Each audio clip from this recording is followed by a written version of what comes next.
Okay, great. So the recording has started.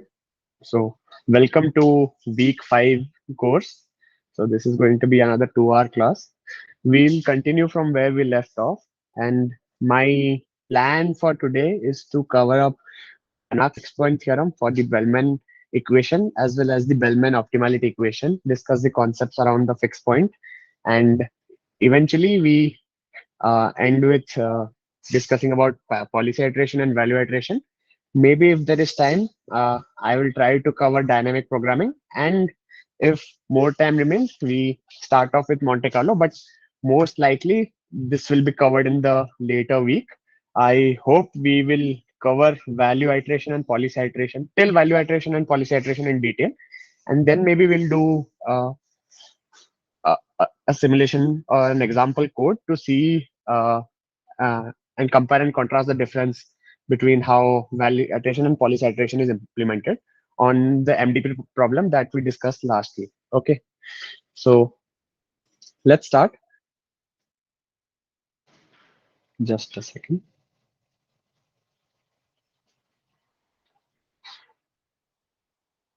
Yeah. So this was the MDP problem that we had discussed last week. This problem we'll call it as the monkey MDP problem. So we had dedicated around 1.5 hours of last class to define to model this MDP and come up with an MDP model for this particular problem. We'll revisit this problem and try to see how it works out when we try to actually code it. Okay, so sorry. So to start off from where we left off, so we pick up from Bellman equations. Okay,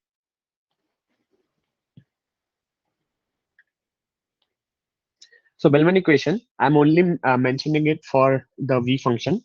For Q function, it's straightforward. You just need to uh, do the max over A. Okay, so for the Bellman equation, so my V pi of S is defined as sigma A pi A given S times sum over all S prime P of S prime given S comma A times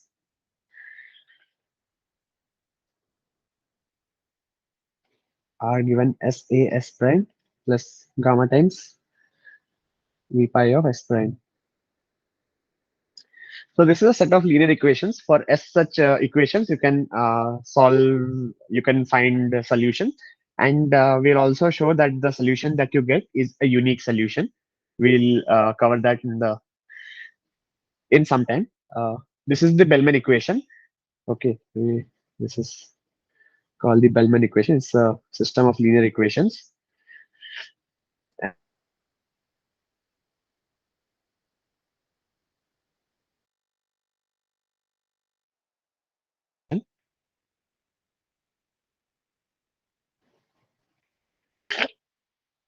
So all I'm doing is instead of taking this sum over all the policy pi, I am simply taking max of that action.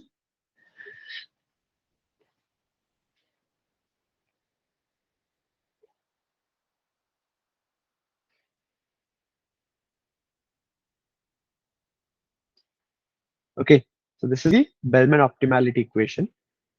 Now notice the moment I add the max term, this equation no longer remains a system of linear equation, right? So to solve this, you won't be able to solve it using the normal matrix inversion method.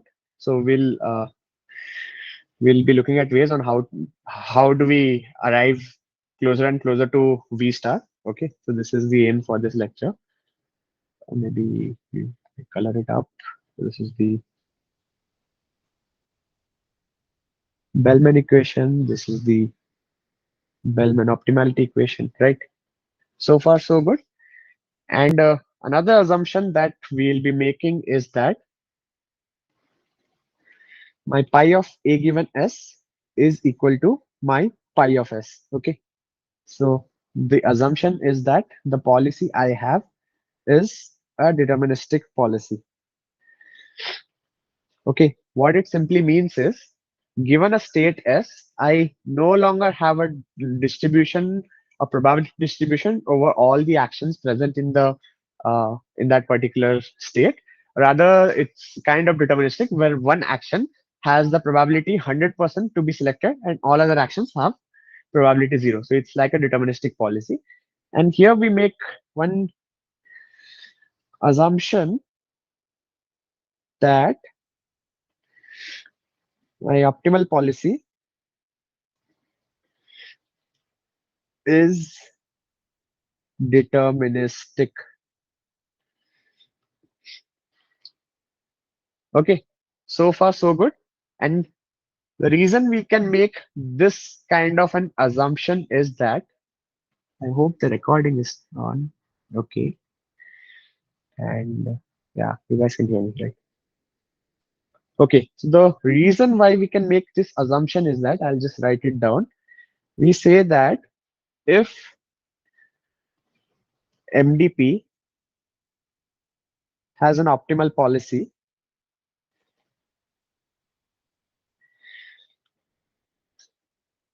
there exists at least one deterministic policy.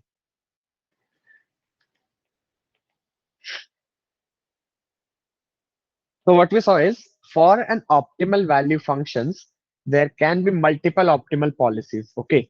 So in spite of having multiple of these policies, which might be stochastic, there exists at least one solution. And this holds true regardless. Okay. So there exists at least one solution which is deterministic policy. So that's why the assumption that we are making is, whatever we are solving for, we are trying to say that the optimal policy here is deterministic. So this makes our life easier. So the claim is, for a finite MDP, there is an optimal policy, and that optimal policy, that particular optimal policy, is deterministic in nature. Okay. So far so good. So just keep a note of the Bellman equation. So now I'll just introduce a slightly different notation. Okay. So far we have been looking at something known as a value function, which is v pi of s. So this is kind of a scalar quantity. Okay. Now I want to represent the value function as a vector instead of a scalar quantity. So the way we do that is, we say that my v pi is basically a vector with modest components. Okay, so this is a representation that I'm looking at. Okay, and the way we define the norm of the vector here would be simply the supremum for my v of s for each component. Okay, now think of it like this. Okay, let's take a simple example. Let's say I have a state space capital S, which consists of, let's say, three states, which is S1, S2, and S3. So what I can do is, I can represent all the components of the state space as independent axis in a particular dimension, right? So since this is three space, I can represent it in a three-dimensional space. So let's say I draw my axis.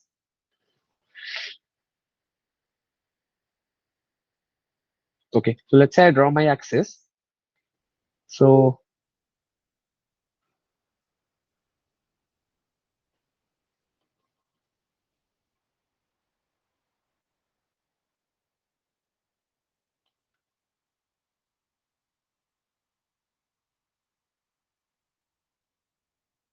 okay, so this is a 3D axis.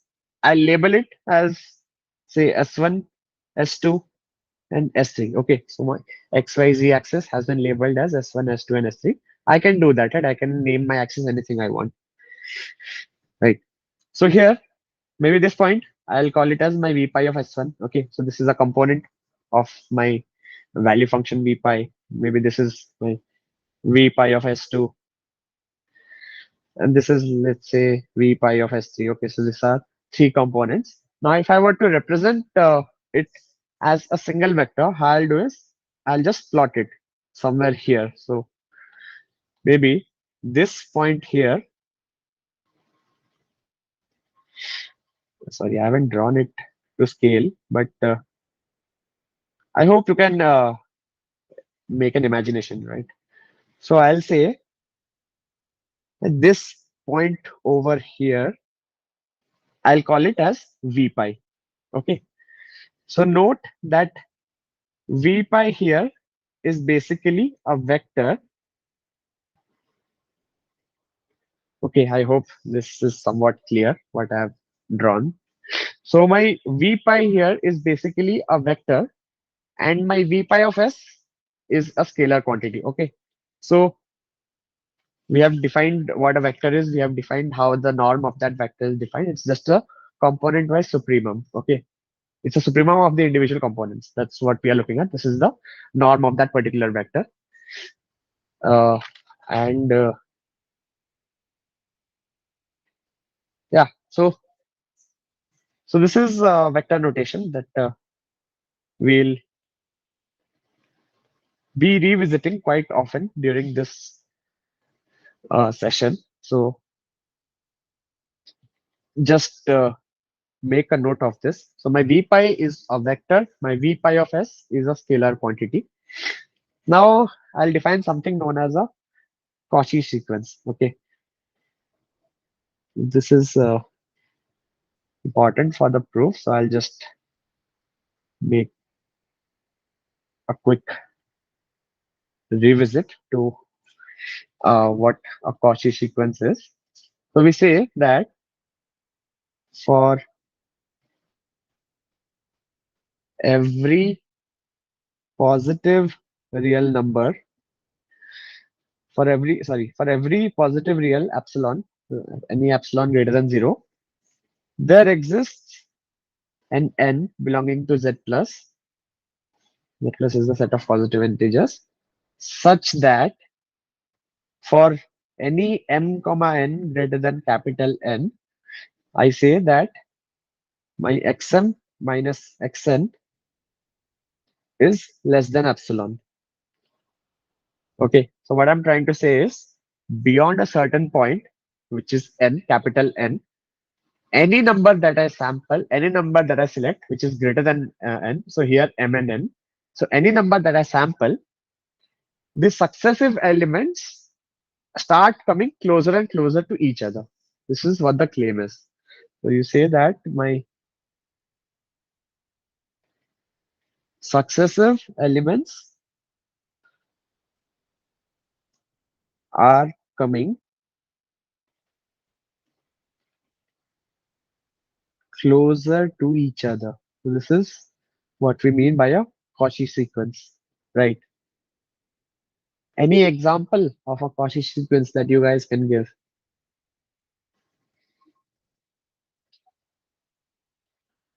Okay, I'll give an example. It's a simple example of a Cauchy sequence. Let's say this sequence, so this particular sequence x of n, where my x of n is basically defined as 1 by n square. Okay, fine. So if I were to draw this out, how it should look like. So this is my x of n, and this is my n axis. This is my x of n axis. What I'm trying to look at is I'm trying to find out the value of 1 by n square. So if I plot it, let's say this is 1, this is 0. So if I just plot out the points, so it's something like this, right? So you have points falling slowly.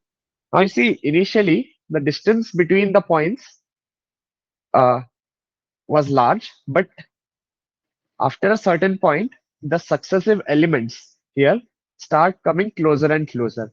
And eventually, when you extend this sequence to the limit as n tends to infinity, you will see that all of these points sort of converge to a fixed point. Okay, so this is a Cauchy sequence. I hope this was clear. If you have any questions, please do ask. Uh, See, kind of the successive elements here are coming closer and closer to each other. Okay, so far so good. Uh, Now, for a Cauchy sequence, we'll make a claim, and the claim is that for a given space, for a given space, if all the Cauchy sequences in that space, all the Cauchy sequences, sorry, yeah, all the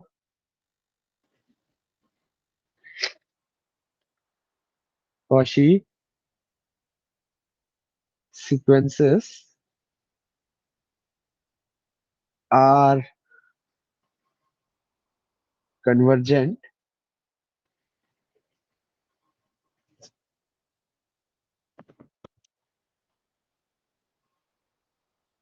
then the space is complete.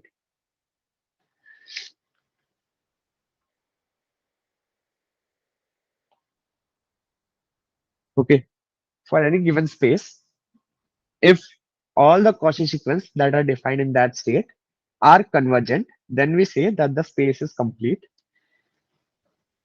Okay,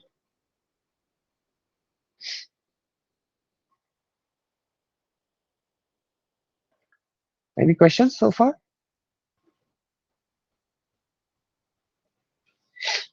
Okay, I'll just continue. So now we have defined what a Cauchy sequence is. We have defined the vector notation for the value function. Okay, so this V pi is basically a point in the V space. Okay, so the V space here did not always correspond to value functions. All the points in the V space did not be value functions. They are just some random points that we have defined in something we call as the V space. Only some points are the value functions. All points need not be value functions. Okay, so with this we make uh, more. We introduce more notations. So my R pi of s, R pi of s is basically the immediate reward that we get on taking action A at state S. Okay, following policy pi, of course. So my R pi of s is basically the sum over all the actions. Pi A of s is the summation over the policy pi. Okay, and then sum over s prime p s prime s comma a. This is the transition probability times e given r of s a s prime. Okay, so this is just the immediate action. You don't have the plus gamma v pi of s prime term over here. So it's just a notation r pi of s, which represents the immediate action that we have. Okay. Now, in the context of a deterministic policy, uh, for the context of a deterministic policy, so this summation goes away, right? This particular summation over here goes away. It becomes one, right? So I just write it like this.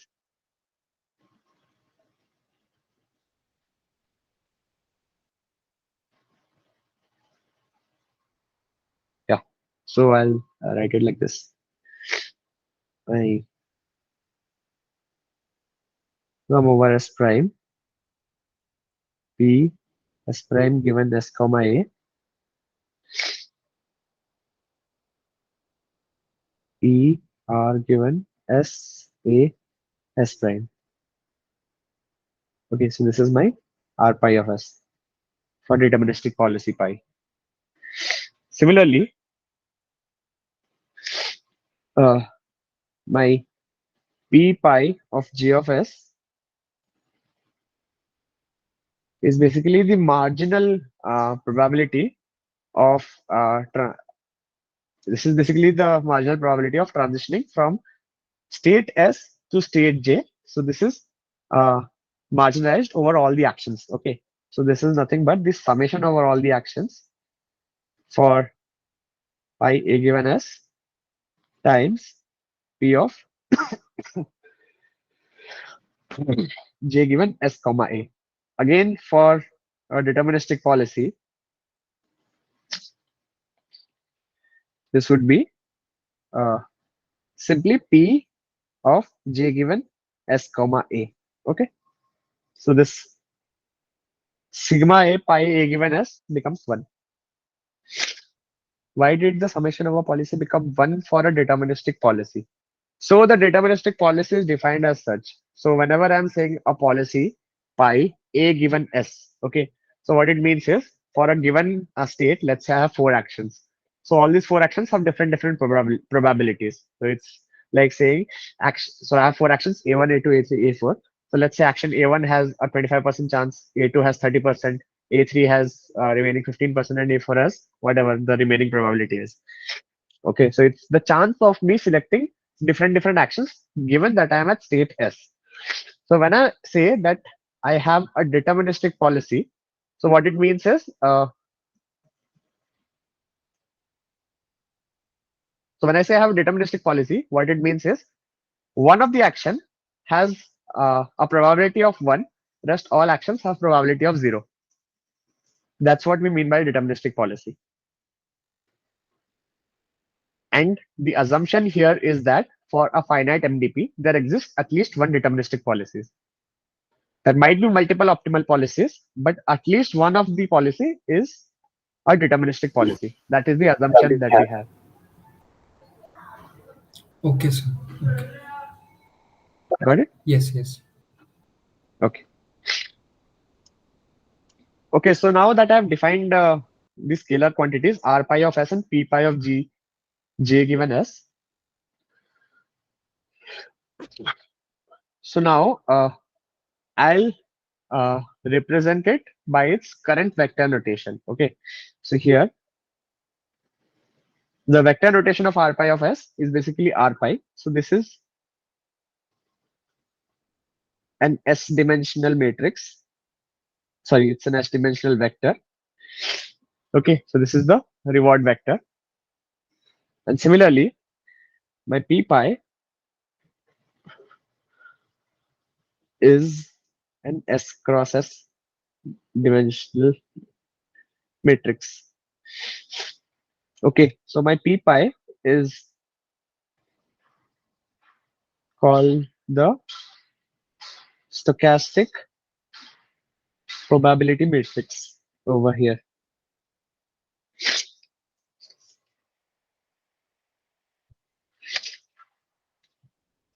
So now think of it like this. Okay, so now if I were to represent the value function updation in terms of a vector notation, the way we do that is, so you think of it like, suppose I am in a given state S following policy pi.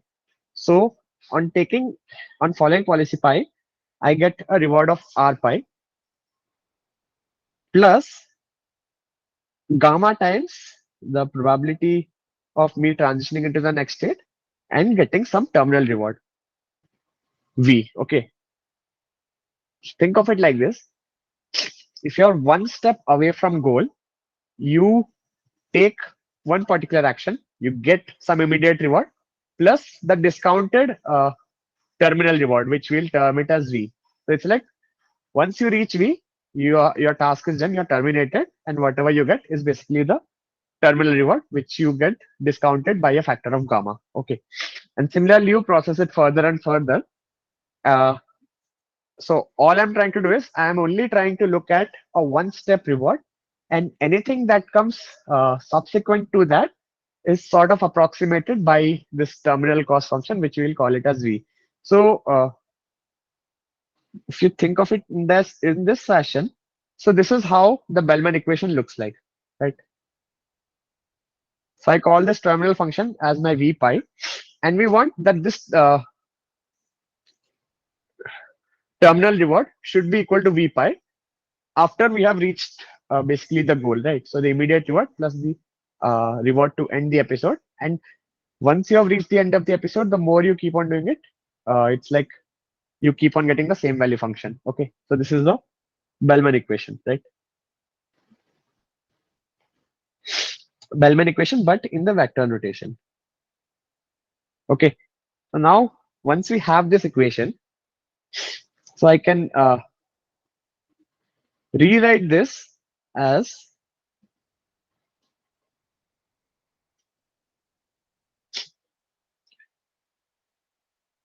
I can rewrite this as this quantity, right? So my V pi is basically the inverse of this big matrix I minus gamma times P pi times R pi vector. Okay. Now to show that my V pi, what I get is a unique solution. What I need to show that this matrix inversion exists, right? If I show that the inverse of this matrix exists, if the inverse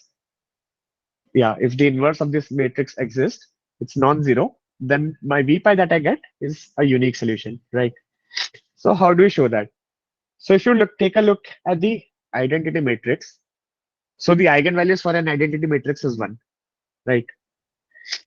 Now for a stochastic probability matrix, so it's an S cross S dimensional matrix.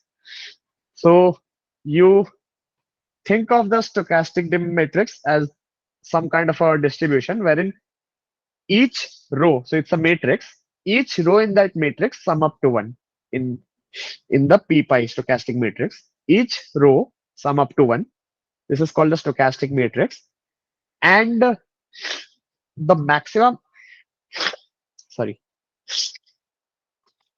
okay, the maximum eigenvalue for a stochastic probability matrix is one.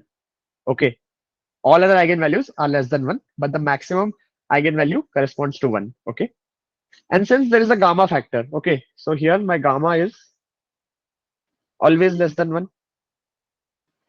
Since my gamma is less than 1, my p pi has the max eigenvalue of 1 and my I has all eigenvalues of 1.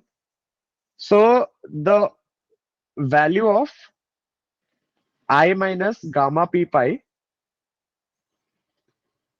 the value of this quantity will always be positive, right? So it's a it's positive. It's a non-zero quantity.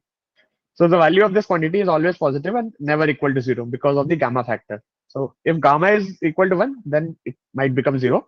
But knowingly, we have kept gamma to be less than 1. So the gamma is between 0 and 1, but necessarily less than 1.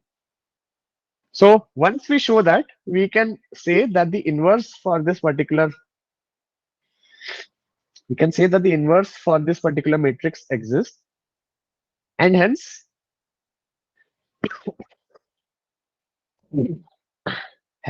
my V pi is a unique solution.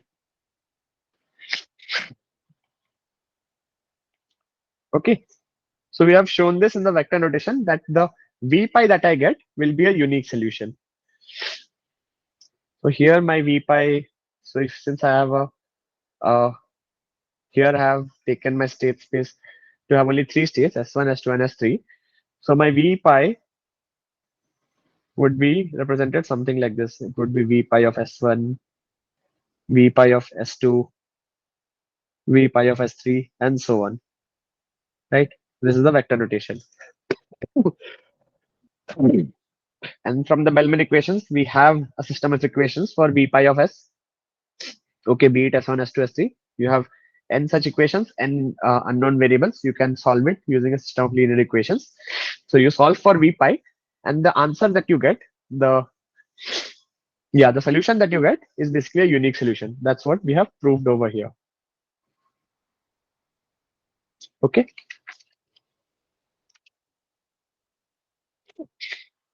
Now we'll quickly touch upon the Banach fixed point theorem.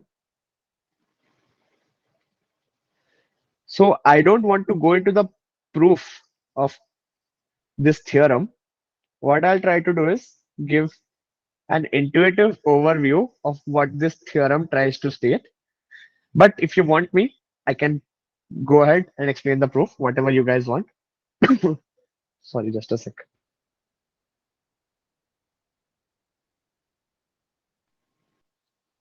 Yeah, sorry. So we say,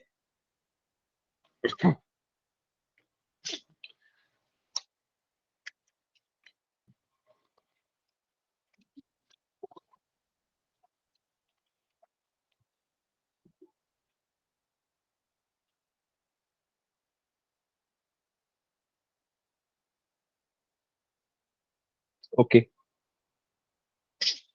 So we say that my, sorry. Yeah. So for the Banach fixed point theorem, we define an operation called L pi, which is a transition from V space to another point in the V space. So it's like it's a mapping from a point in the V space to another point in the V space. So this operation we define it as my L pi of V is basically R pi plus gamma P pi of V. Okay. So this is how this operator is defined.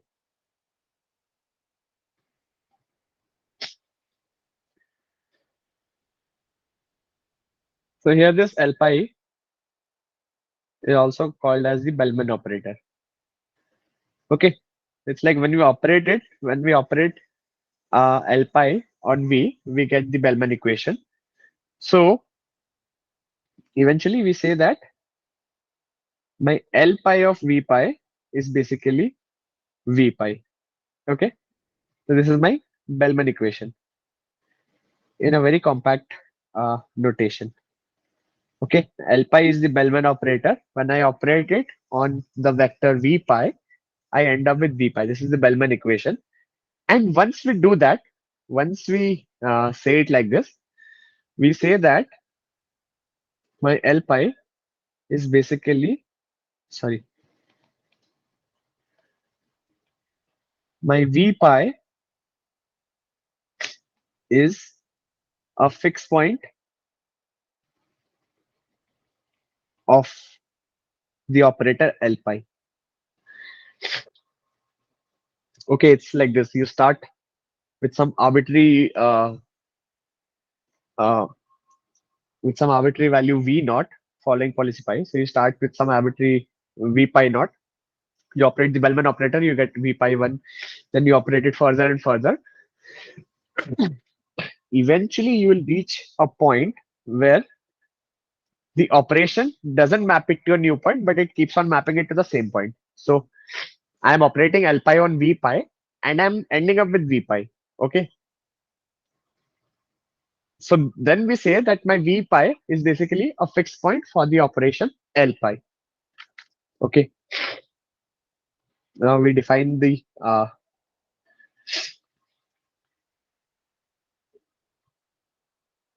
Banach fixed point theorem.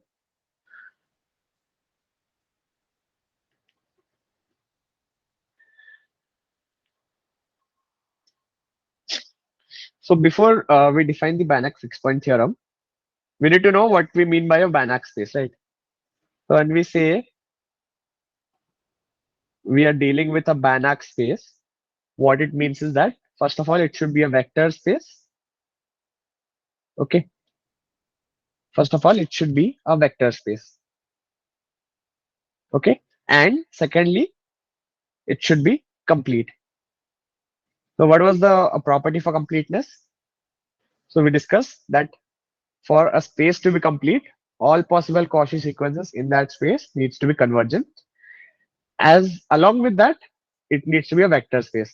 If these two conditions are met, we call it as a Banach space. Okay. You can think of it like Banach space is nothing but a complete norm vector space. Okay. It's a simple way to look at it. But uh, here we will call it as Banach space. But understand it simply just means vector space plus completeness property. Okay. So now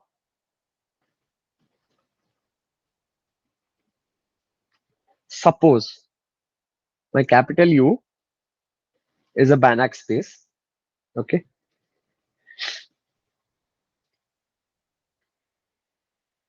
And my T is basically mapping from one point in Banach space to another point in the Banach space. We call it as a contraction mapping.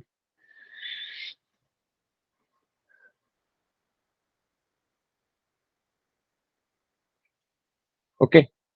So when I say something to be a contraction mapping, what I mean to say is if I take any 2 points in the Banach space and I put and I operate it with the contraction mapping T, then the result of that operation will bring the 2 points closer to what it was earlier. So earlier, if I take 2 points, if the distance between them is d, and then I apply the contraction mapping, then it will bring those 2 points closer to each other, so that the new distance right now is less than d. Okay, so this is what we mean by a contraction mapping. We'll define it later. So suppose U is a Banach space and my T is a contraction mapping. Then we say that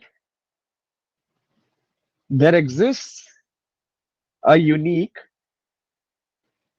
V star in U such that my T of V star is equal to V star.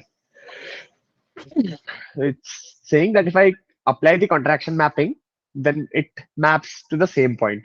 If I operate T on V star, then it maps me to the same point. It doesn't take me to another point in the U space. Okay. And for arbitrary V naught in U, any arbitrary V naught in U, the sequence Vn defined by Vn plus 1 is equal to Tv of n is equal to Tn plus 1 V0. Okay.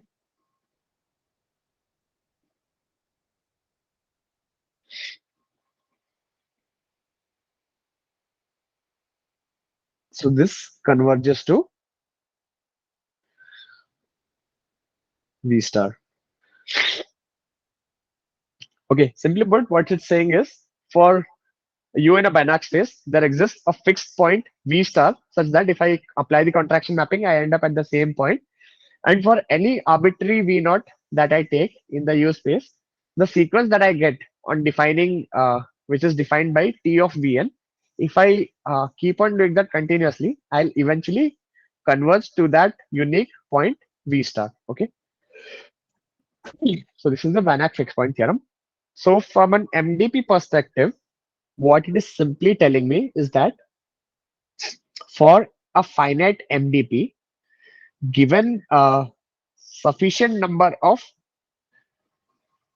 value function updation, I'm not using any other word. So given subsequent value function updation, I'll eventually reach to a point V star, which we'll call it as the optimal value function. Okay. So right now I'm not using any term for value function or V star. So given subsequent,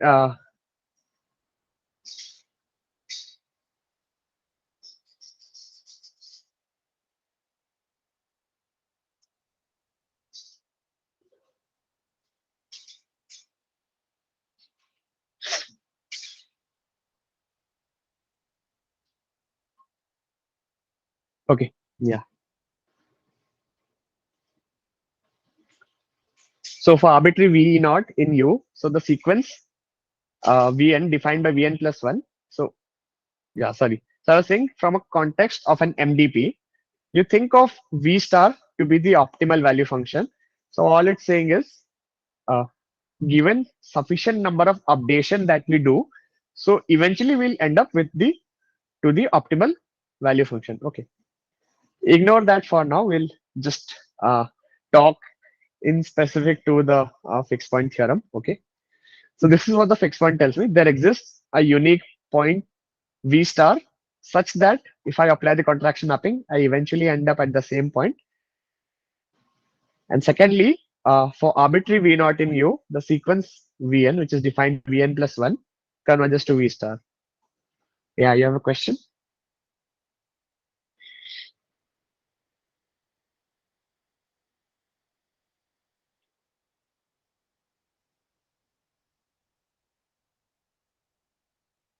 Yeah, please.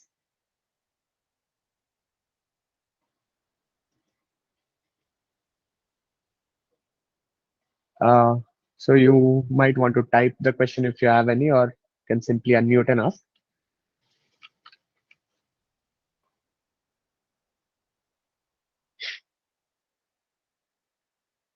Okay, I think he's not there.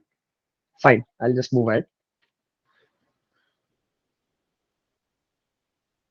So we'll we'll define the contraction mapping. So we say that basically T is a contraction if I say that my Tu minus Tv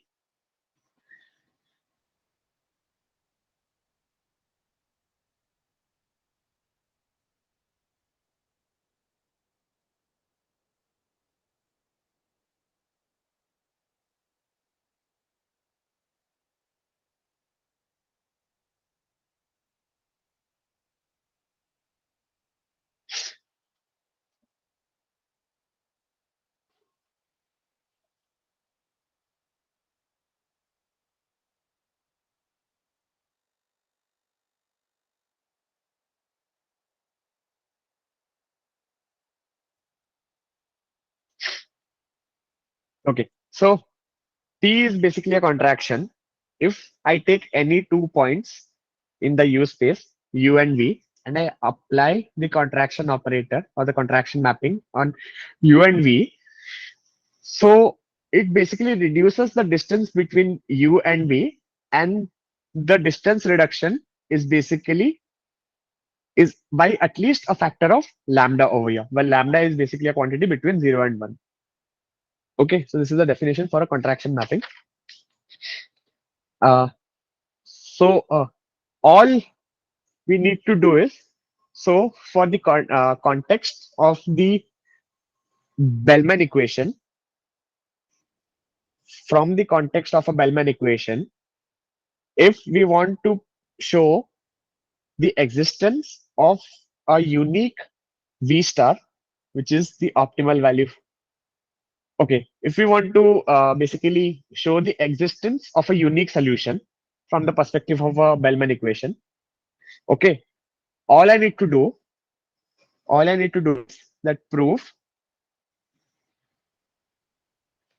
my L pi is a contraction. Okay,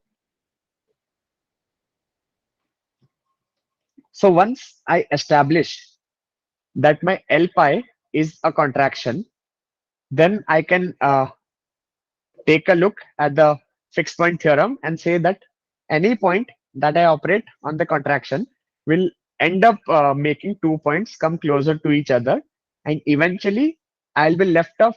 I'll be left with a point which is a fixed point, and that fixed point is unique for that policy. Okay.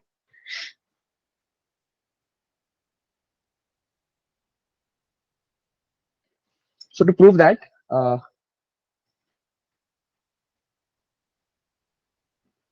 okay, let's try the proof then for this. Do we have time?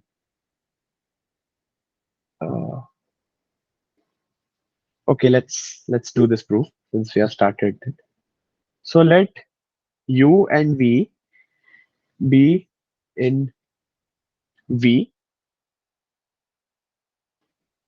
then L pi U of S. So my U and V are 2 points in the V space. So my U and V are two vectors. So I'm just defining the component wise Bellman equation. Okay.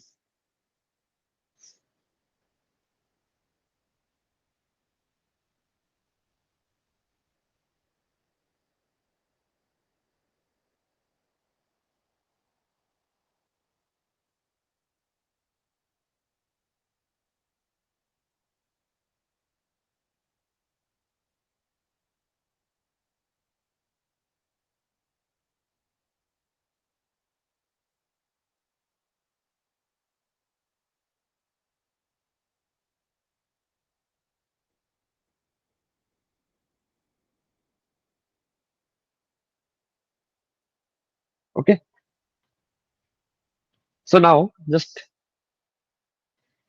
let L pi V of S be greater than L pi U of S. Okay.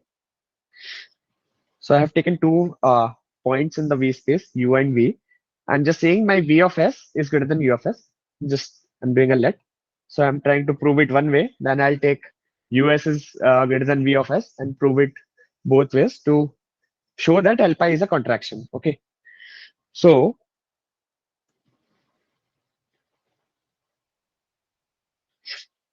we say that my L pi of V of S minus L pi of U of S is greater than 0 because we have shown that Vs is greater than 1. So my L pi V of S minus L pi U of S is closer, but it's still a positive quantity. Okay. And what I'm doing is, so I'm writing L pi V of S, which is R pi of S gamma times P pi J of S for all J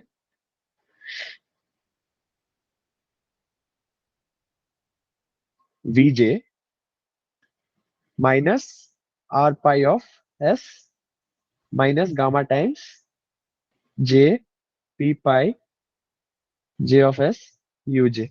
Okay. So these two terms cancel out, and what we have is gamma times P of J given S Vj minus Uj.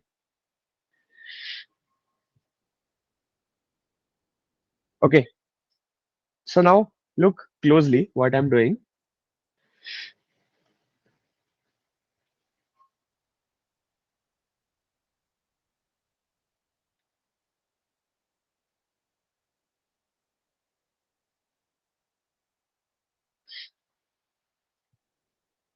So all I'm doing is I'm saying that the component wise distance. So for the jth component, the distance between Vj and Uj for the jth component in the vector is bounded by the max norm between V and U, right? The norm of V minus U sort of acts as an upper bound for the component wise distance between Vj and Uj. Okay. So this is like an upper bound. The distance between two vectors is always greater than the distance between the subsequent components. Okay. And once I've done that, this probability simply sums up to 1, right? When I sum it over all j's, I'll get the value of 1. And eventually, what I'll say is I end up with gamma times v minus u. Okay. What I'm saying is my L pi of Vs minus L pi of Us is equal to gamma times V minus U. Okay. And similarly, uh, s- when I do it for Us greater than Vs, I solve it again. I get a similar quantity. So eventually, I make this statement that my absolute value of L pi Vs minus L pi Us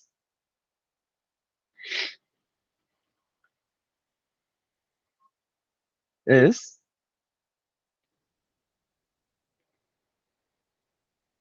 this quantity. Okay.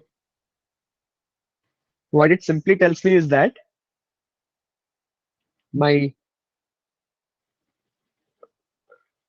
when I uh,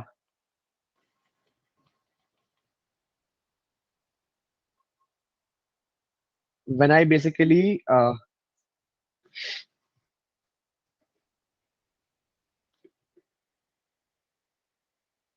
take the point wise components are when my point wise components are drawn closer,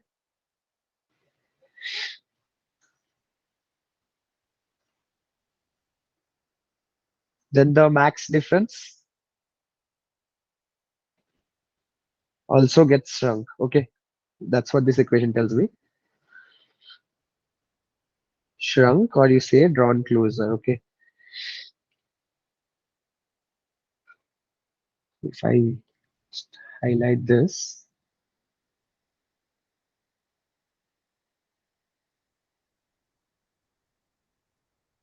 okay.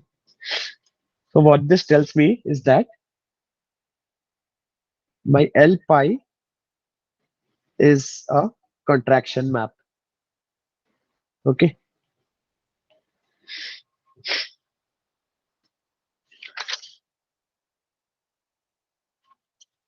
so I show this. Okay, so what we have shown is that my L pi is a contraction. Okay, in the previous slide, where L pi is my Bellman operator, right?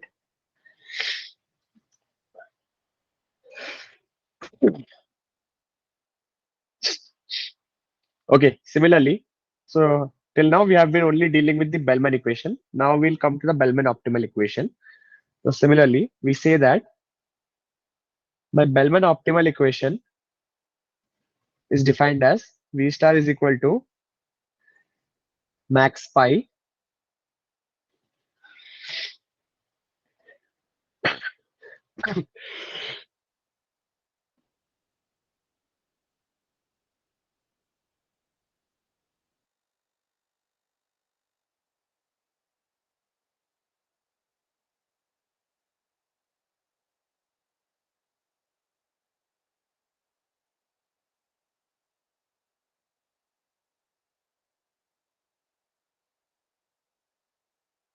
Sir, you're on mute. sorry. Yeah. So my V star is basically max pi R pi plus gamma times P pi V star. Okay. So I'm taking a max over all the policies such that this quantity R pi plus gamma times P pi V star is maximized. Or more compactly, I represent it like this. So I say that my V star is basically capital L V star. Okay. So here my L is nothing but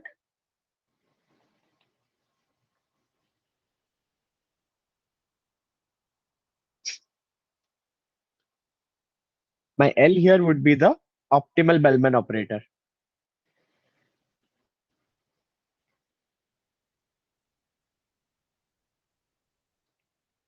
Okay. So my V star is equal to L V star is the optimal Bellman equation and L is the optimal Bellman operator. And this optimal Bellman equation is operator is defined as when I operate it on some point V in the V space, it is given as max of pi R pi plus gamma P pi of V. Okay. So this is the operation. Okay. So notice that this Bellman optimality equation that I've represented is still a vector notation. Okay. Now, if I want to write its component-wise scalar equation, so it's written as my V star of S is, so instead of taking max over policy pi, all I'm doing is taking a max over the possible actions in that particular state. Okay. So for each state in the state space, so all I'm trying to do is take uh, the max over the actions And when we look at from a vector point of view, it's basically the max over the policy pi. Okay. So since I'm dealing with component, I'm doing a max over the actions. Then we have expectation of r given s comma a plus gamma times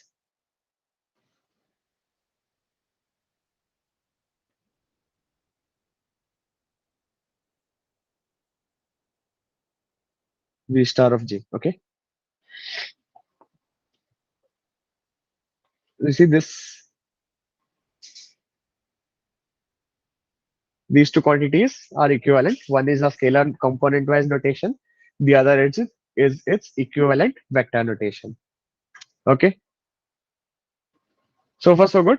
So till now we have proven that my L pi is a contraction.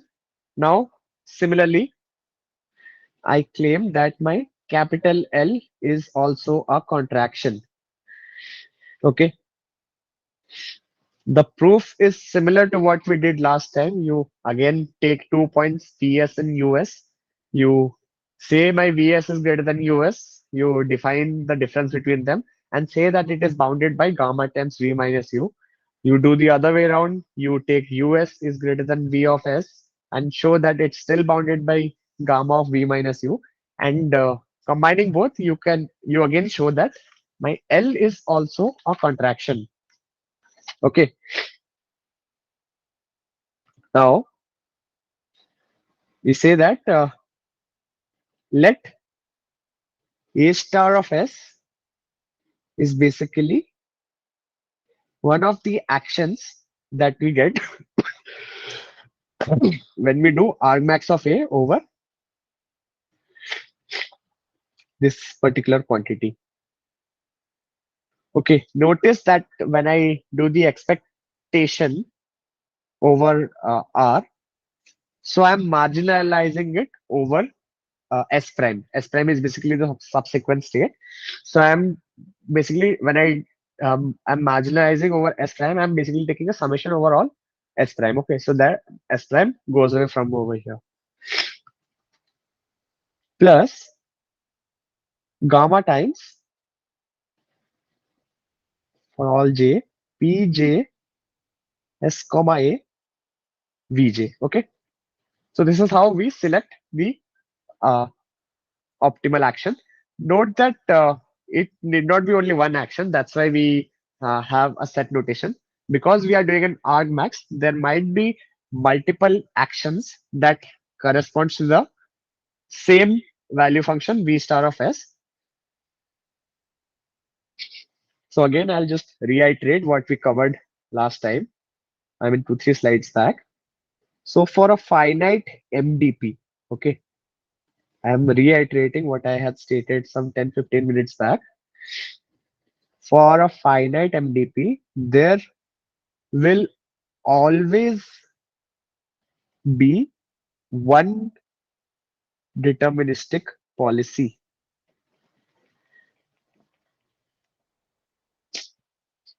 Okay. For finite MDP, there always will be one deterministic policy. And similarly, we show that my L is also a contraction. Okay. So far, so good. Now, once we show that, we can show that my V pi exists. It's a unique solution.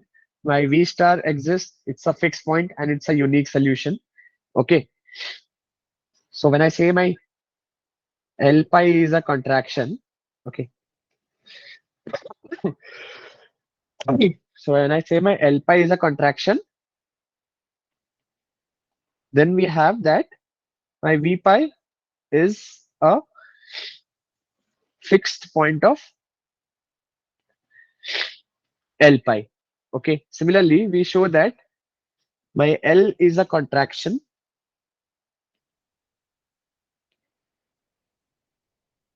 and my V star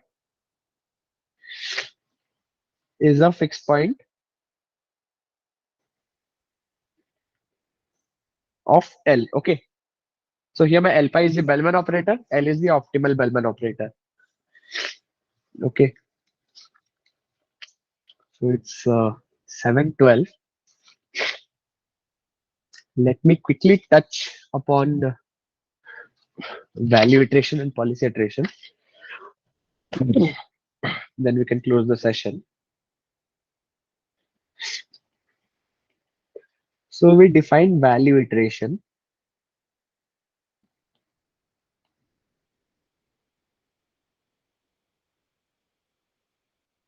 Okay, so when we show the existence of fixed point in the Banach space, be it for the Bellman operator and the Bellman optimality operator. Next up, we say that if we start with some arbitrary V naught in the Banach space and we keep on applying the L pi operator or the L operator over a period of time, then eventually we'll reach to that fixed point, and that fixed point is basically the best possible value function that I have, and from that I recover or pick up or generate the policy based on that uh, value function. Okay, so my value iteration works like this. So I'll just copy what sir had mentioned in the week 5 lecture. I'll just copy the algorithm as is. We have select v0 is v. We pick epsilon and set n equal to 0.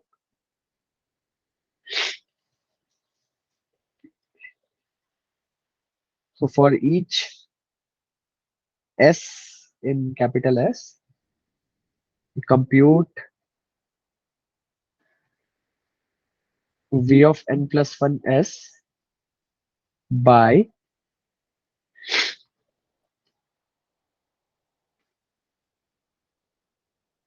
vn plus 1 s is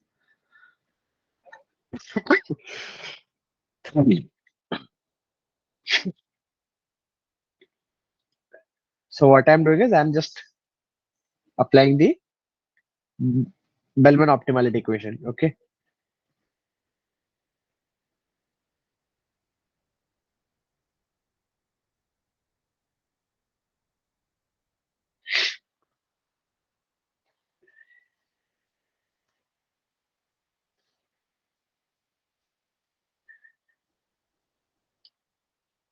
which is equivalent to saying my v of n plus 1 is equal to L times v of n, right? And then we take a look at a stopping criterion. So we say that if the distance between two subsequent value functions, which is vn plus 1 and vn, is less than this particular quantity, 1 minus gamma divided by 2 gamma. If this is true,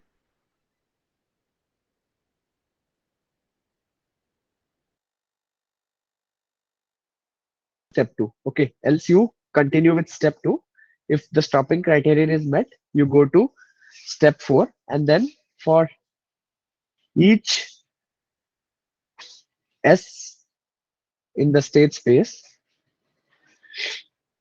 you recover the policy just by taking the argmax. Okay, so instead of doing the max, you just do the argmax.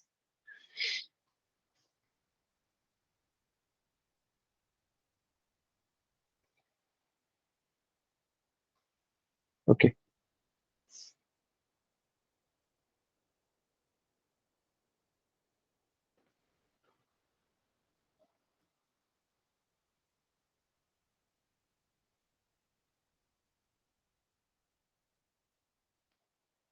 okay, so this method is known as value iteration. So what we are doing is we start with v0, we update it by applying the operator L. We keep on doing it until we hit a stopping criterion that the subsequent difference between two quantities, the difference between two subsequent quantities is less than this particular number, then we stop and then we recover the policy just by taking the argmax over that quantity, over the quantity vn plus 1. Okay. So this is the method known as value iteration. So here uh, the theorem goes like this. For the value iteration, the theorem goes like this. So let v0 belong to v for epsilon greater than 0. My vn is defined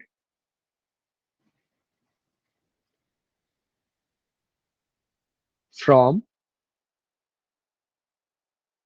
vn plus 1 is equal to lv of n. Then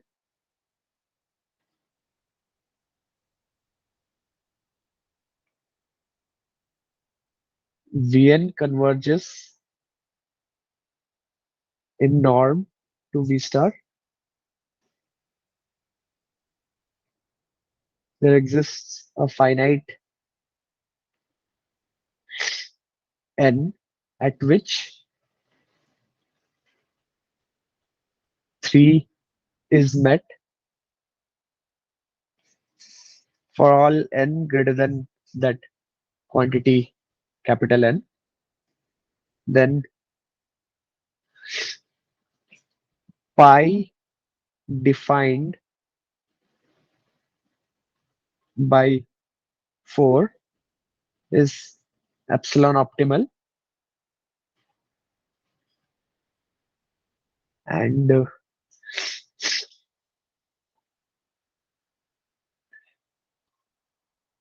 my vn plus 1 minus v star is less than epsilon by 2 when 3 holds. Okay. So what this tells me simply that point 1 and 2 is directly a result from the Banach fixed point theorem. What this value iteration method tells me is that when the stopping criterion is met, so this number that we get over here is sort of reverse engineered. Okay. So this number that we get over here is sort of reverse engineered so that whatever we stop with, okay, so whatever we end up with, which is v of n plus 1. So this is away from the optimal v star by a max, like it is at least away by epsilon by 2 from the optimal v star. Did I say it correctly? It's like at most, right? It's at most at a distance of epsilon by 2 by vn plus 1. And the policy pi, which is defined when we recover, when we take the argmax over the optimality equation, we say that the policy pi is epsilon optimal. That means from the optimal policy, the distance of the policy is by a factor of epsilon, or it's an absolute guarantee. So it's by, yeah, it's epsilon distance away from the optimal policy. And we say that uh,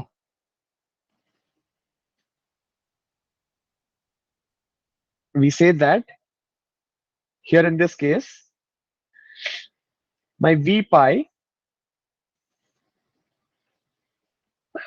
and v star are away by a distance of epsilon. Okay. So in the lecture, the proof of how this holds true has been covered. If you want, I can go through that. If not, I can simply move ahead. I think it's better you take a look at the uh, course content again. If you want me to cover, I can do that. But I think I would like to move ahead. If you have any doubt, please feel free to ask. If not, We'll start with policy iteration. Okay. So next up we have the policy iteration.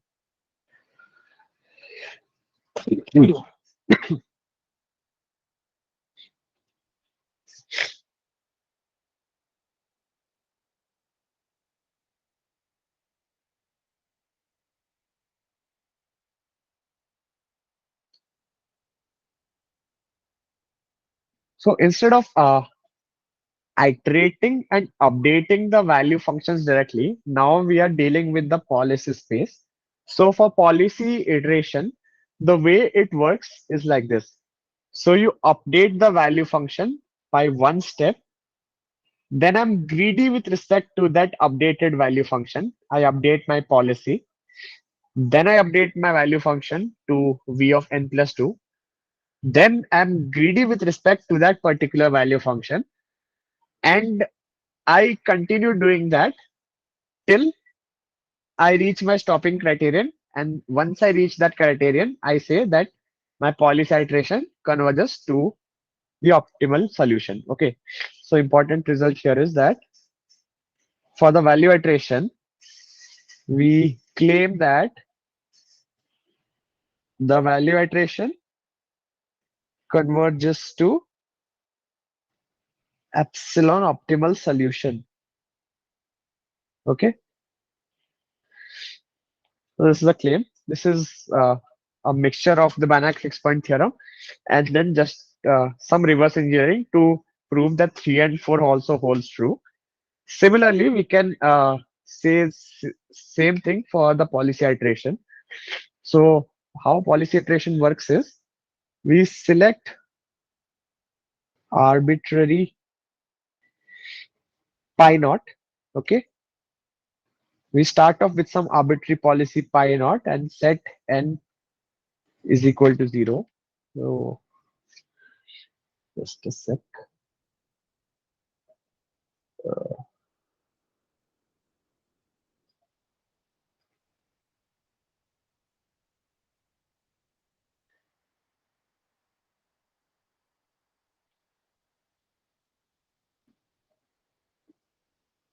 Okay,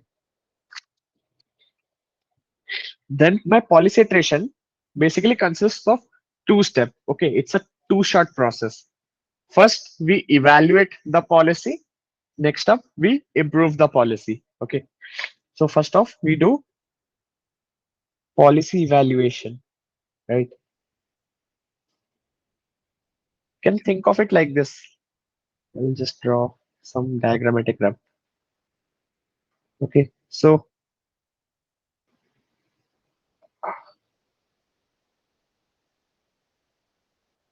maybe this corresponds to my V naught, pi naught. You make an updation over the V function to end up with V1 pi 1. Okay. Then you update the policy. Okay. You end up with some new V2 pi 2. Then you update the value function, update the policy. You keep doing it iteratively until and unless you reach a point in between, okay, where no longer the value function and the policy is improved and you call it as V star and pi star. Okay. So this is your optimal solution which you want to reach. So this is policy iteration. Maybe I should move this axis. Okay. So here this represents the V line, this represents the pi line. Okay. Something like that. So for my policy evaluation, so my policy evaluation is given as V pi of n is basically I minus gamma p pi of n inverse r pi of n. Okay. Notice that this is the Bellman equation that we are solving for. Okay. Or you can also solve it component wise by taking a system of linear equation. but this is a very compact representation. You just need to define this I minus gamma p pi matrix, take the inverse of that, multiply it with the R pi matrix, and you get the solution for V pi of n. Okay. So this is the policy evaluation state. So on following policy pi 0, how does my value function looks like? So this is how my value function looks like. This is how the value function evaluation looks like. Yeah, on following policy pi, I make one updation of the value function. That's what I'm doing. This is the policy evaluation step. Third step is policy improvement. Okay, so it's basically a sequence of policy evaluation and policy improvement. So first off, we evaluate the policy by solving for the V pi of n, and then I try to be greedy with respect to that V pi of n.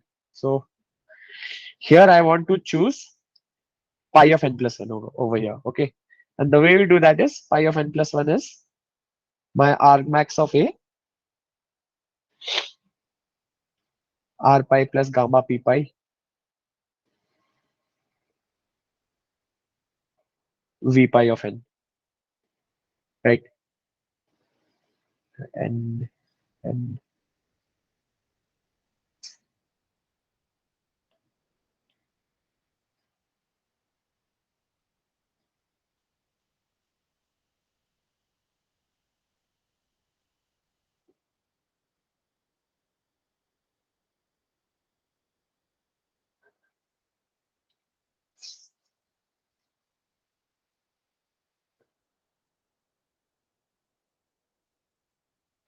okay, and then the stopping criterion is stop if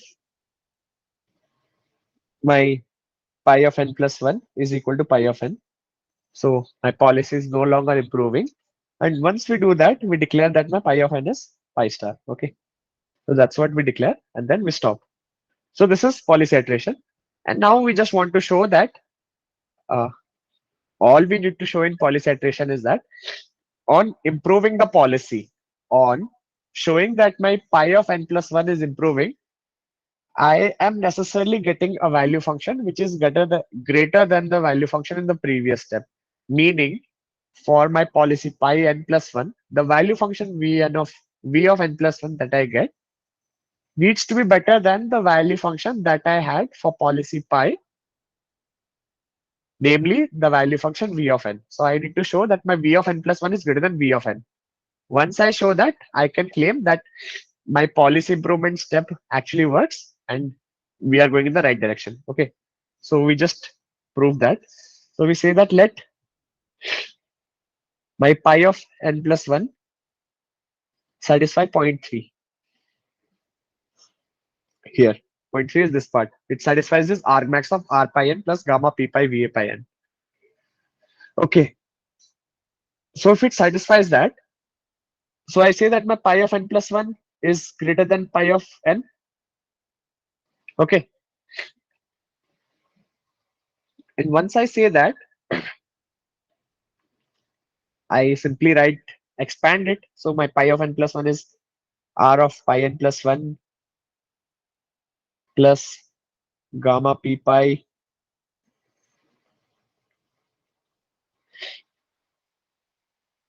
n plus 1 v pi n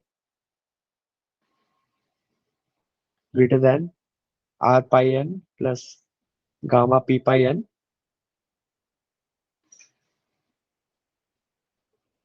v pi n. Okay. And since this part over here corresponds to the Bellman equation, v pi of n. Since this part here already corresponds to the Bellman equation, so I can simply write it as v pi of n. Okay. So all I'm doing is I say that my r pi of n plus 1 now is greater than I minus gamma p pi n plus 1 v of pi n. Okay. I have just taken whatever was on the right hand side. I have just taken r pi of n on the left hand side and shifted everything to the right hand side. Okay. All I'm trying to do is now I'll simply multiply each side by the inverse of this quantity, this matrix quantity. If I multiply both sides by this particular quantity, what I'll end up is r of pi n plus 1 times I minus gamma p pi n plus 1 inverse is equal to, sorry, is greater than equal to v pi of n. And now notice this quantity here is nothing but my, this quantity here is nothing but my v pi of n plus 1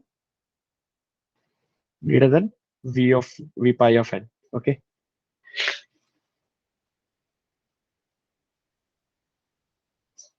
So far, so good.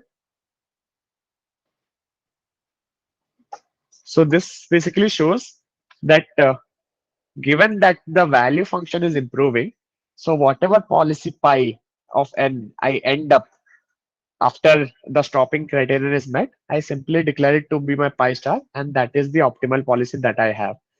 And similar to value iteration, my policy iteration also converges to an epsilon optimal solution. Now here, a slight difference in this approach is, here we see that the policy iteration is comparatively much faster in convergence as compared to the value iteration.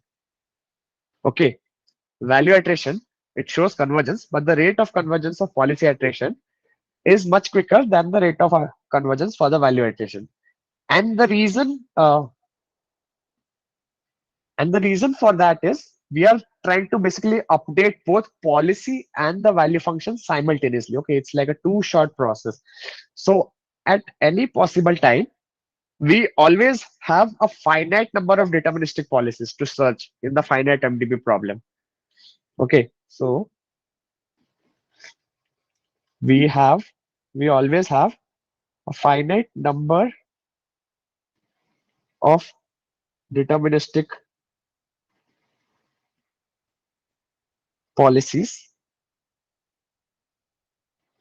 to search in a finite MDP, right? Since both of them are finite, I have a finite number of deterministic policies and I have a finite MDP. So this kind of shows the convergence of policy iteration.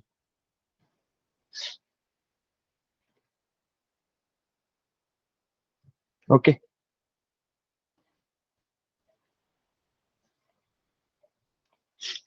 So we discussed two methods. One was value iteration, one was policy iteration. I tried to look at the Banach fixed point theorem. I don't know how clear it was to you guys. If you have any questions, feel free to ask. Or otherwise, we'll just take a look at a simple MDP example problem code and see how value iteration and policy iteration compares, okay, with each method. So it's almost 7:40. So it will take me around 15-20 minutes to get the code working. And after that, if you have any questions, I can take that. Otherwise, we end the session. Okay. So let me share my laptop screen now. Let me know if it's visible.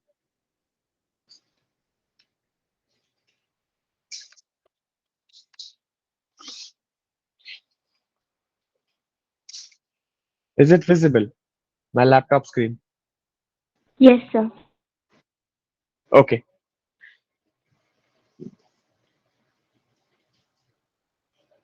So in the last class, we did an MDP modeling problem. So where we basically looked at this problem. Let me zoom it in. So this was the question we had.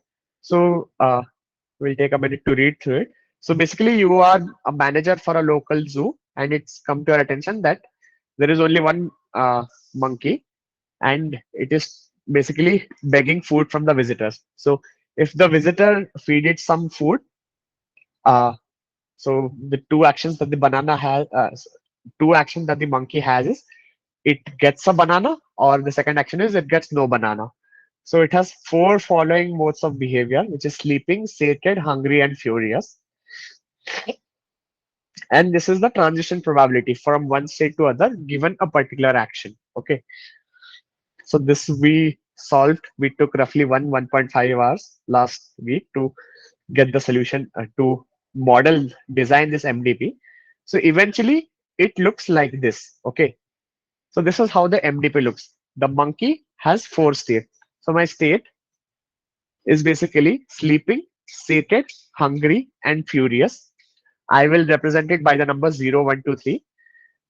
I have two actions, which is banana and no banana, which is represented shortly for B and NB. There is a reward, okay. The reward for being sated is 2 plus 2.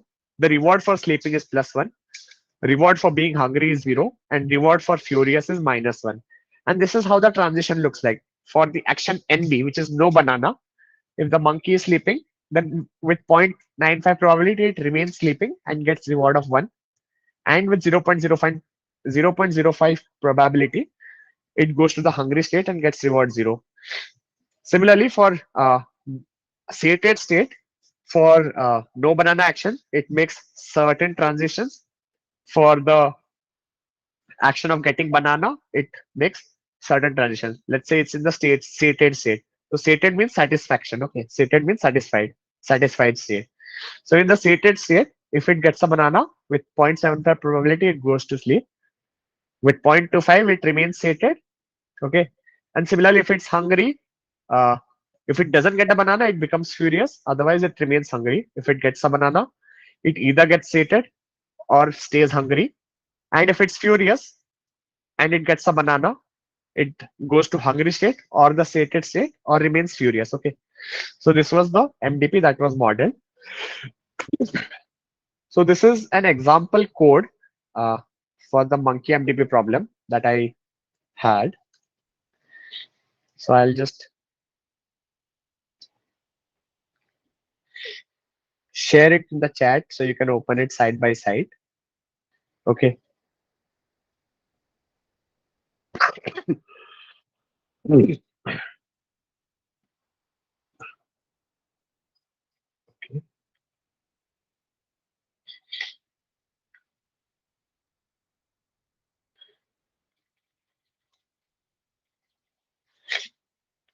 Sorry, just a second.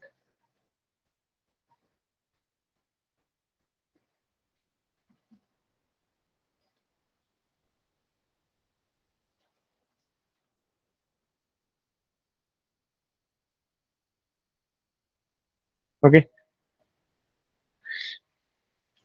This is the link. You can open it side by side.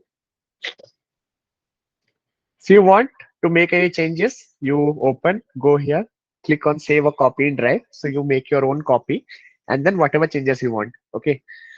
So I have a code for value iteration and policy iteration, but I want to design it for the monkey MDP problem.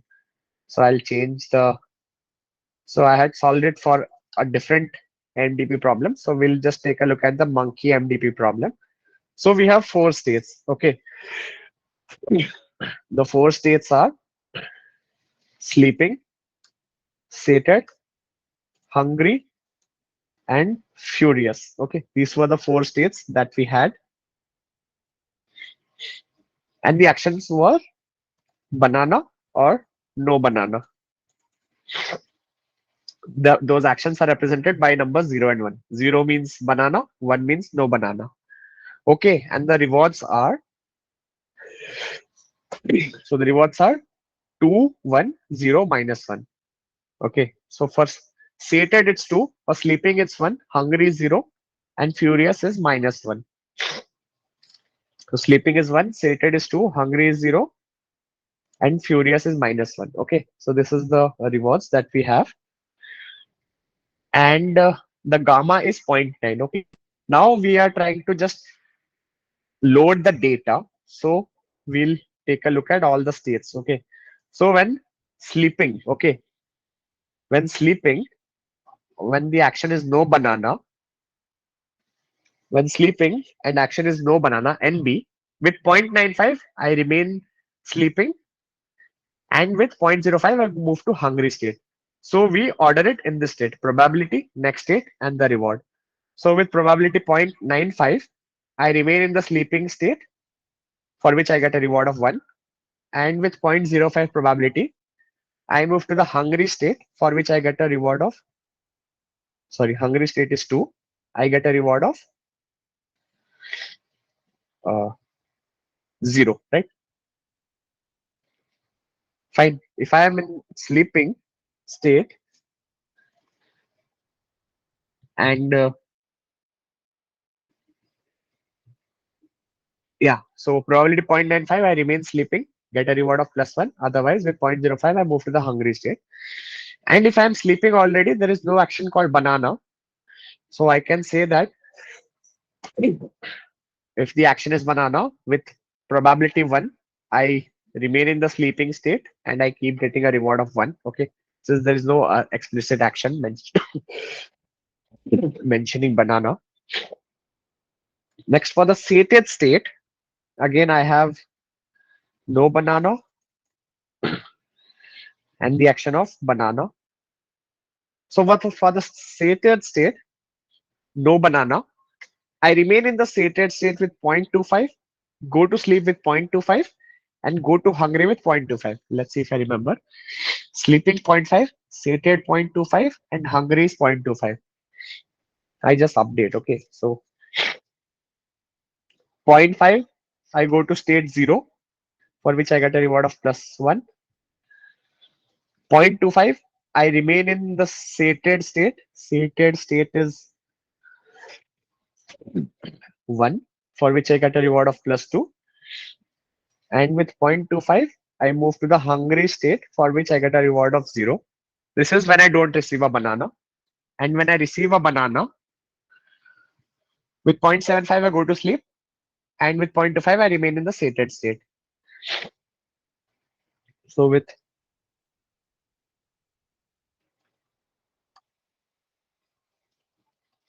0.75,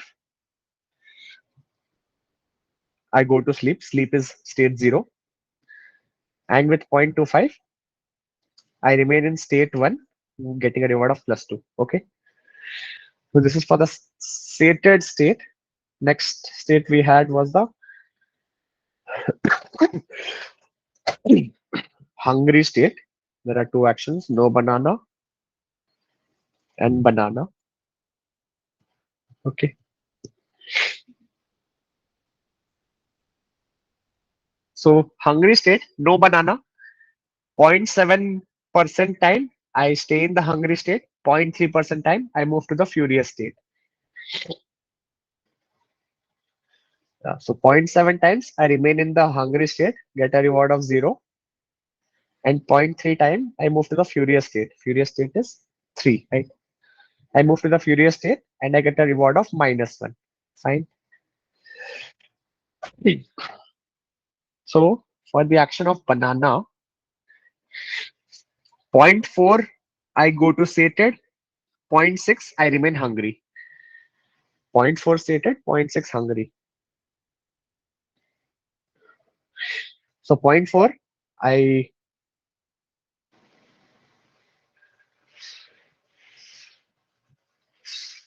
0.4 I remain hungry. Sorry, I go to sated +2, and zero point 0.6, sorry, 0.6 I remain hungry. I think this is fine. No? 0.4 I go to sated, zero point 0.6 I remain hungry. So this is probability, next state, and the reward. Okay. And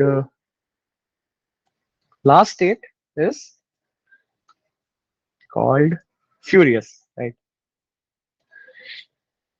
I'll just copy this here.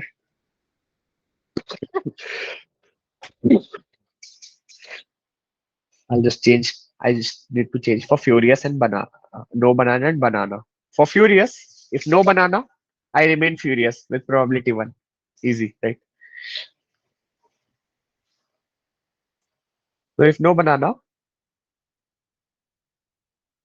I remain furious, which is 3, and get a reward of -2. Okay. So I should write the state also, right? So sleeping is S equal to 0, sated is S equal to 1, just commenting it for my understanding. S is equal to 2 is for hungry, and furious is S equals 3.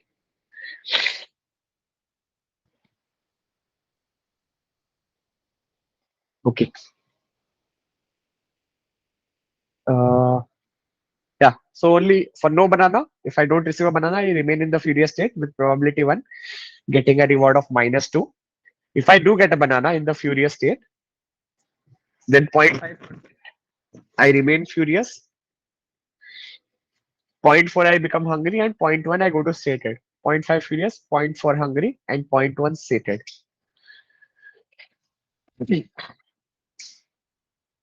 So 0.5, I remain furious, get a reward of -1. Uh, 0.4, I become hungry, get a reward of 0. And zero point 0.1 probability that I go to the sated state. Okay. So this is just a naive reward that we have designed. So my reward,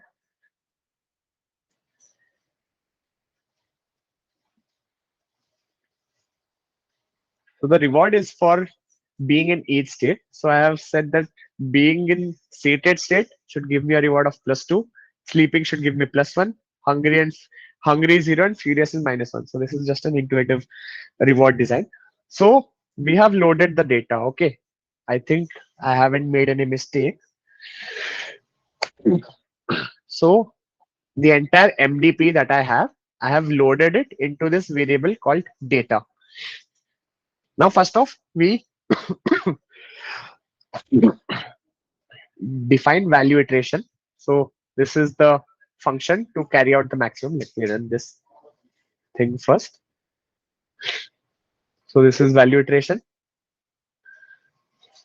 And while my delta is greater than threshold, my threshold here I have taken to be 0.0001, some small quantity. So while the distance between the two consecutive value functions is greater than the threshold, I do this repeatedly until the threshold is met. Okay.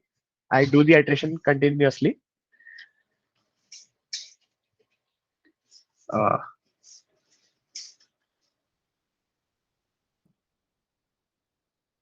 okay.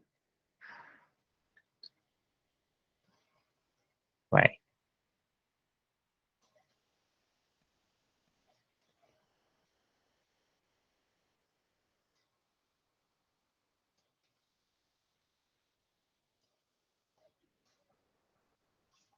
My len data is 4.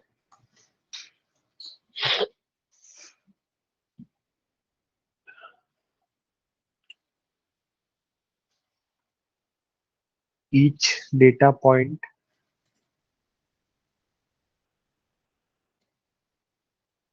has 2 actions.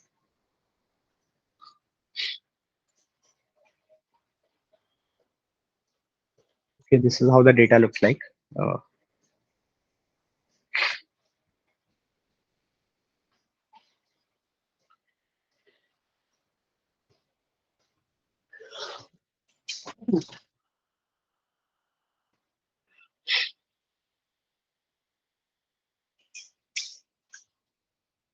okay.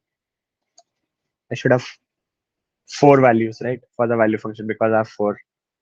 There should be values corresponding to sleeping, sated, hungry, furious. Okay. And I define an initial policy to be 111. Okay. So once the value iteration is complete, So this is how the policy looks like. Okay. So what this policy tells me is that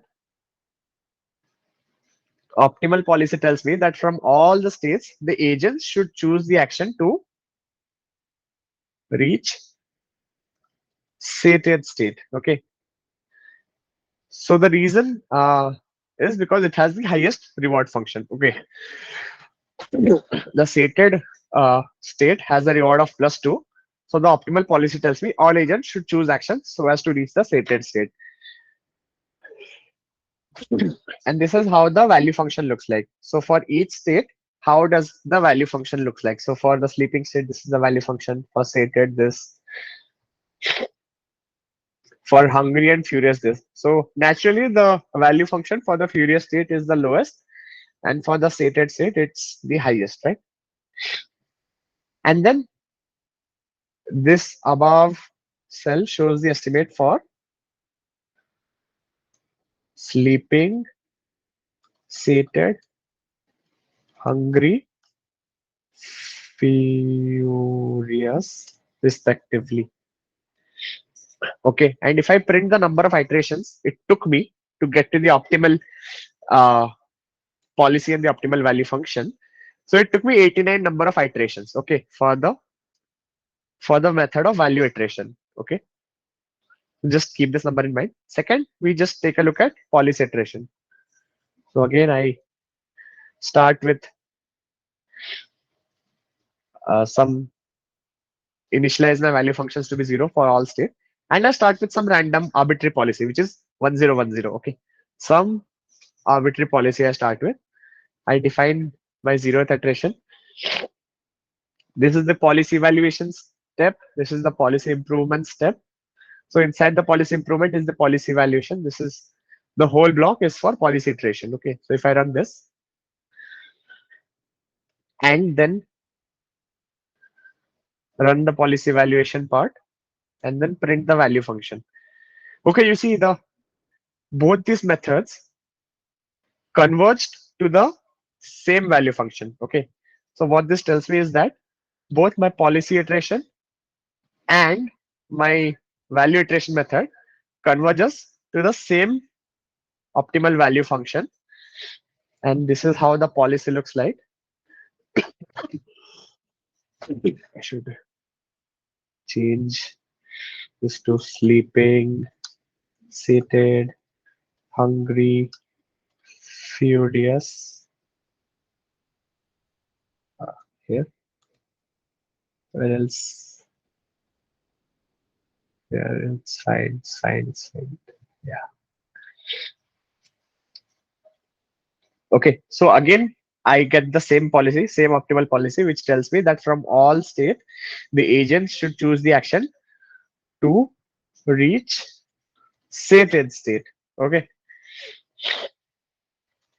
so this is how the optimal value function looks like. This is how the optimal policy looks like. Notice that both these methods gave me the same result, but the number of iterations that policy iteration took is just 2 compared to 89.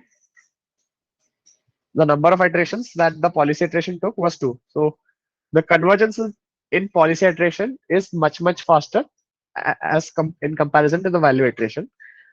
But value iteration method is more intuitive. So all researchers tend to work with the value space in comparison to the policy space. Okay, so some weird reasoning why uh, people work with that.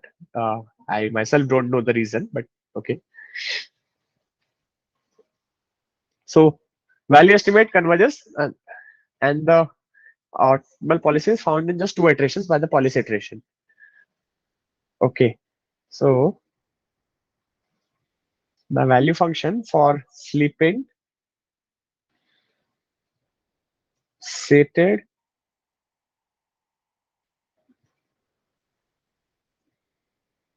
I'm just trying to make this complete. Okay, hungry and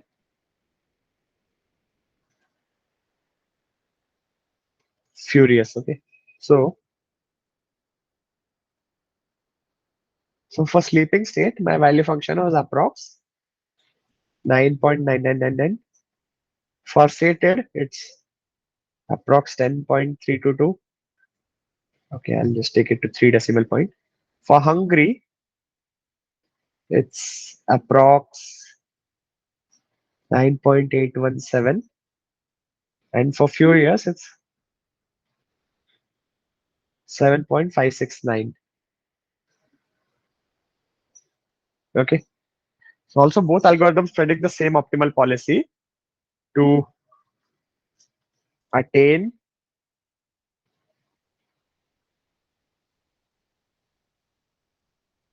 Sorry. My policy basically is a mapping, right? From uh, it's basically a mapping from uh, state to action. So what my policy, when I say my policy is one, what it tells me is what action I need to take.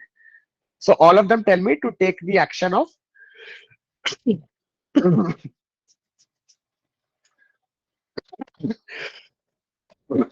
optimal policy states that from all states the agent should choose the action banana, right? So the action you need to choose is banana, not sated state. Here also the action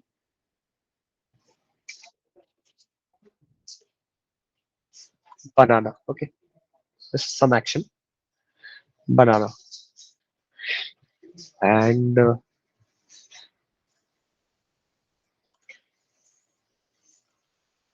this is sleeping, sated, hungry, furious. So both predict the same optimal policy of banana from each state. So this is control C,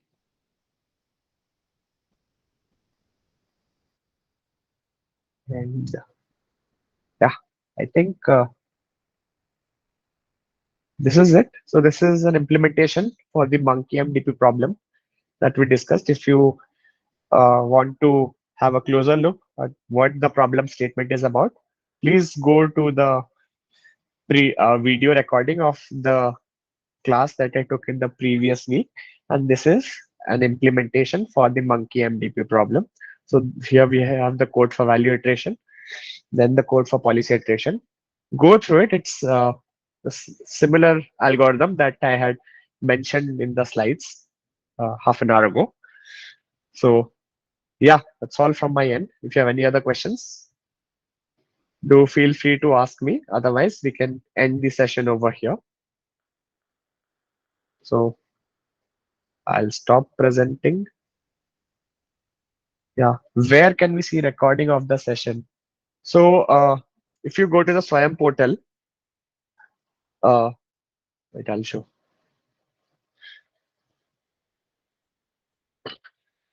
So if you want to see the recording, you go to the Swayam portal. I hope my screen is visible. You go to the Swayam portal, you log in, you click here. So there's a problem solving session. You click over here again and click here. You get open to a new tab. Here you have recording of all the lectures that you have by all the 3 TAs. You just click on each YouTube link. So this is for week 1. You have 3 lectures. You click here.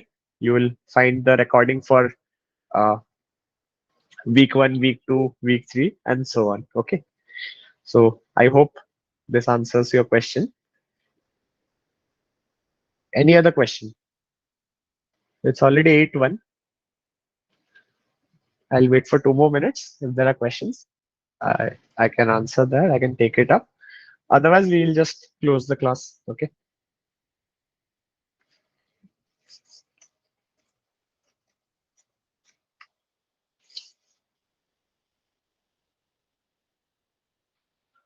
I think Dark Matter had asked this question, but he has left, it seems. Okay. Okay, then. I believe there are no more questions. Uh, thank you for attending the class. Thank you for being patient for 2 hours. I hope you understood most part of what I wanted to convey. If not, do let me know. I'll try to repeat that in the next class. Otherwise, that's all from my side. Thank you. Good night. Have a happy weekend. Okay, bye. Stop the recording.